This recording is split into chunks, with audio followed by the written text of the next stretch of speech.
So Donald Trump claims to be the law and order president, yet he's a convicted felon with felons in his administration leading a goon squad who are ignoring court orders.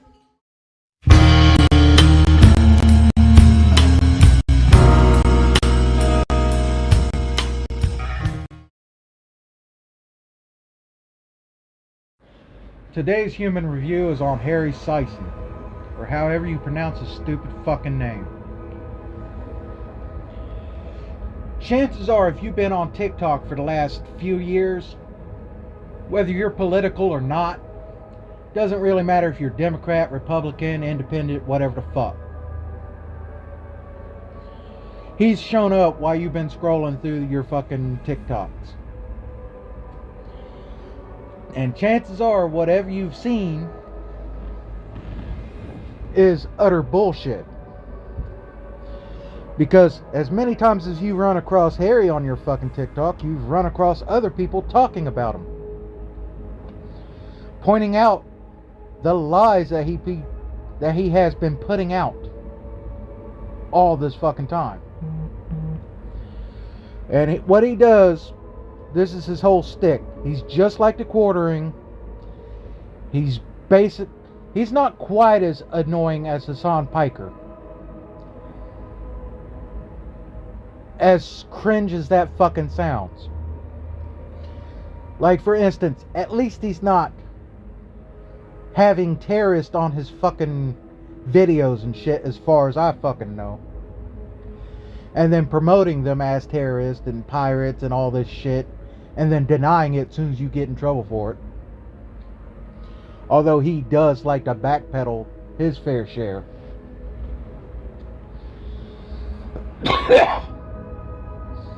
Now, you've seen Harry's TikToks if you've been on TikToks. You've seen people call him out for his lies on TikToks. Because for every video of his, there's about 15 or more telling him he's wrong and why he's wrong. But he goes on and he does it anyway, because he's just like the quartering and all these other political fucking channels that spout fucking nonsense to the extremes to try to piss off people. And he'll go do live streams on TikTok and stuff, and he'll have like the opposition debate him, but it's never actually a fucking debate. It's just him spouting his bullshit and then intentionally trying to piss off the other person so that they don't even want to fucking deal with him. Or he'll find the stupidest motherfucker to argue with. But in any case, I remember when the Supreme Court justices or whatever came out and they said that a president has immunity to certain perceived crimes or whatever the fuck you want to call them while in office. I'm not going to dig into the entire fucking thing, but anyway. Primarily because I don't want to spend no half hour to an hour and a half to 2 hours explaining every fucking detail of the fucking ruling. But essentially, he got pissed off about it, and he thought he had a gotcha moment on Trump, then presidential candidate Trump. So he puts out a tweet basically begging Joe Biden to assassinate Trump because he would have immunity, according to his dumbass logic. And he got a little backlash from it, and I think he even had a visit from the Secret Service at some point over that bullshit. But, you know, he could also be fucking exaggerating to get sympathy points for his fucking fans. But anyway, it was shortly before somebody actually did try to assassinate the presidential candidate. So then he really had to backtrack on that shit. But you also got to remember, this entire time that he's been calling Trump a rapist and misogynist and all Republicans are just like him, and if you vote for Trump, you're anti-women, you're out to hurt women, and all this other shit. Which leads us to why he's been absent for the last 4 or 5 days, essentially off of TikTok.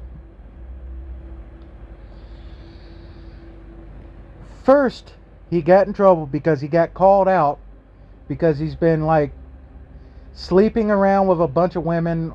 I'm not sure he was actually sleeping around with a bunch of women. I think he was just getting a bunch of nudes from different women while pretending that he was actually interested in them or whatever. And a bunch of them came out, and the number is still growing, by the way. So chances are there's probably some really heinous shit that's on its way, besides the other heinous shit that has come out because of this. So, apparently, he works with a group called Impulse or whatever the fuck.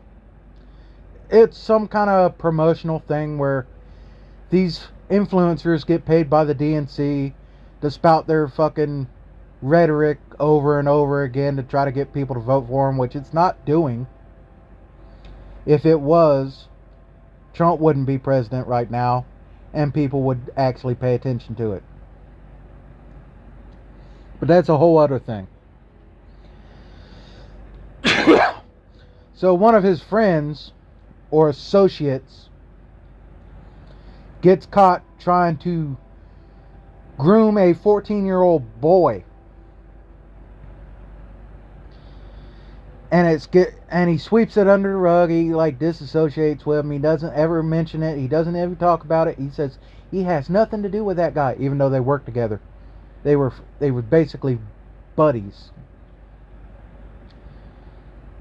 There's even photos of them hanging out. But he doesn't say nothing about that because that'll hurt his political party if he says too much about that.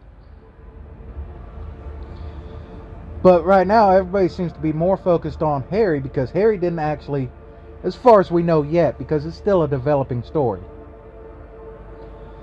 And chances are you'll see a better video than mine either weeks from now, a day from now, a month from now, exposing everything that he's up to.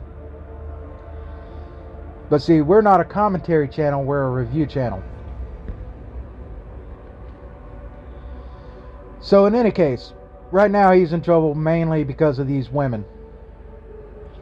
Oh, and I guess he got drunk last night because he posted a fucking tweet last night talking about the Republican Maga is mad because I got game, and then he quickly deleted it. It's not that you have game, and it's not that the Republicans are mad at you because you got game, even though it's not game. It's the fact that he's been spouting this fucking bullshit about objectifying women and taking advantage of women and all this other bullshit. Talking about getting nudes and all this other stuff, and then you're fucking doing it yourself, so shut the fuck up. That's what they're actually mad about.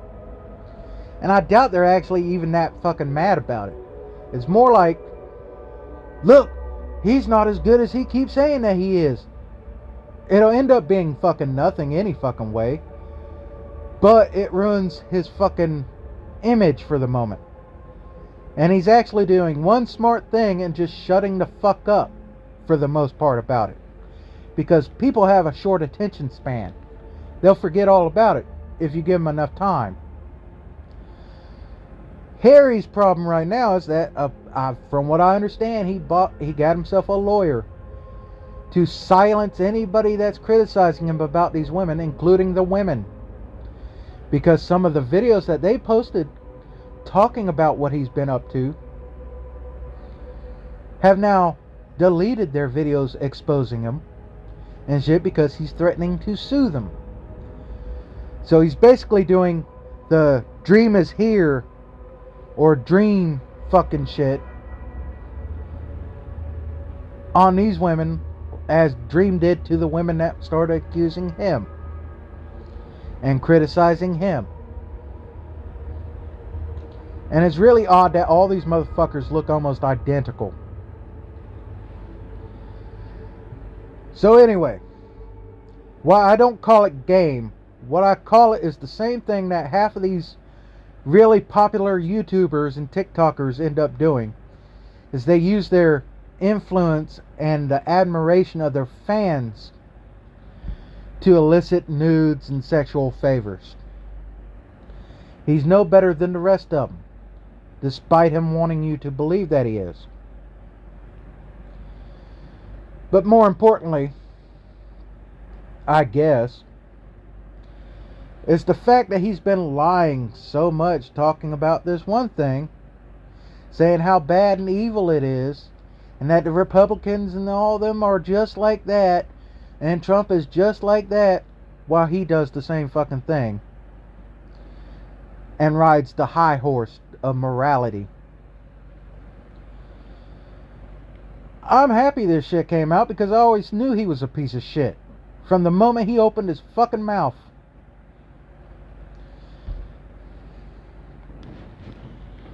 And here's the thing.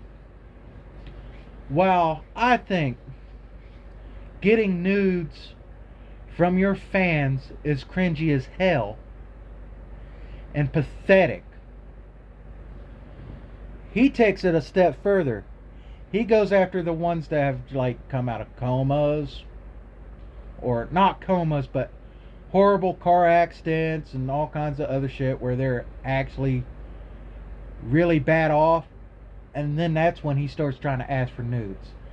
There's this one lady on TikTok right now that says that she had started talking back in November with him and thought that they was going to be a serious couple. And I'll get to it. Within 30 minutes of speaking to him, he was asking for nudes and shit. What a piece of shit. But see, you would think I'd be like the rest of them, have pity for these women and stuff.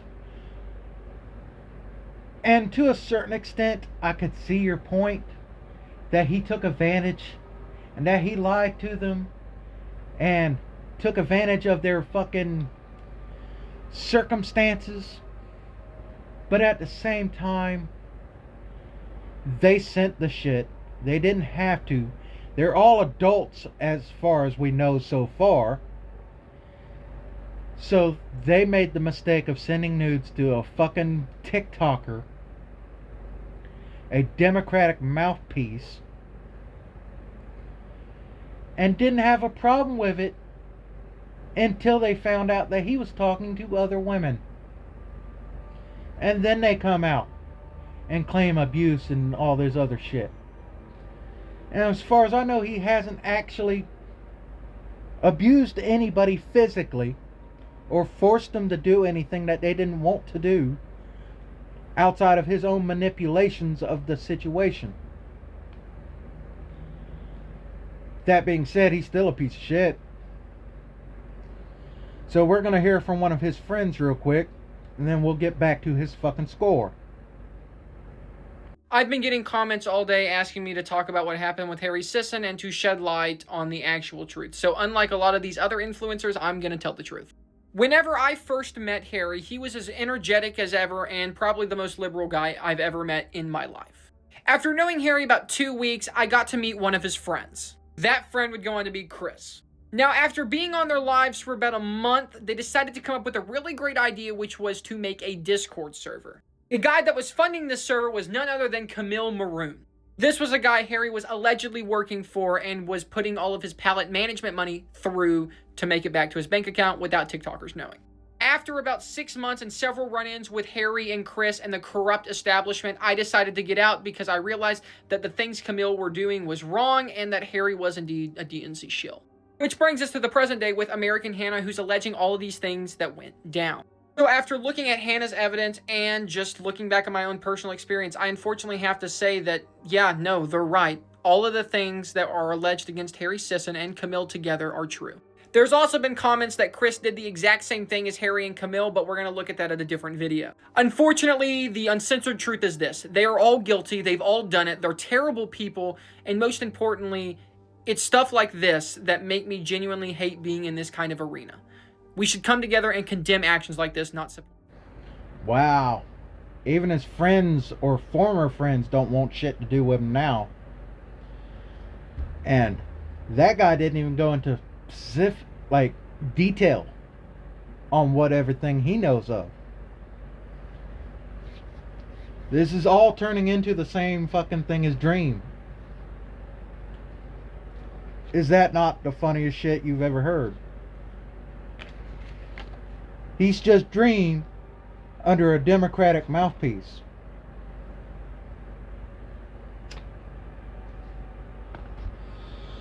So anyway, like I said, this is still developing. It's ongoing.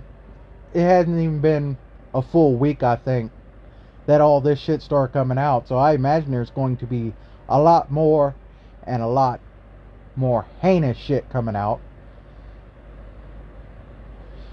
So let's give him a score.